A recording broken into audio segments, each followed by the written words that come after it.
home. Take me back to a day when we weren't alone. Take me back to an age when the world felt small, way back before we blew it all. Take me back to a place where I felt at home. Take me back to a day when we weren't alone. Take me back to an age when the world felt small, way back before we blew it all. Too many things going on, I can't keep track of them all. From people dropping a bomb to people putting up walls. I feel like life is on hold, perception stuck in a vault. I know that time can heal all, but how much time till we fall? It's awfully chilly outside when there's no shelter to hide. When everything is a lie, you'll find that out in some time. But when the things on your mind are all considered a crime, communication aside, we'll all just fight till we die. Is this an argument or just the start of it?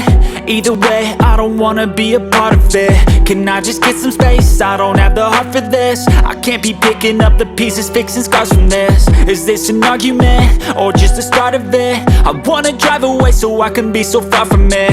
I wanna find a place where no one breaks their promises, or maybe drown myself in something that is bottomless. Take me back to a place where I felt at home. Take me back to a day when we weren't alone. Take me back to an age when the world felt small, way back before we blew it all. Take me back to a place where I felt at home. Take me back to a day when we weren't alone. Take me back to an age when the world felt small, way back before we blew it all. I know that things seem bad, but they could be much worse. There's always someone else who has a greater curse, a greater thirst, a hunger, pain, and mercy. Just find what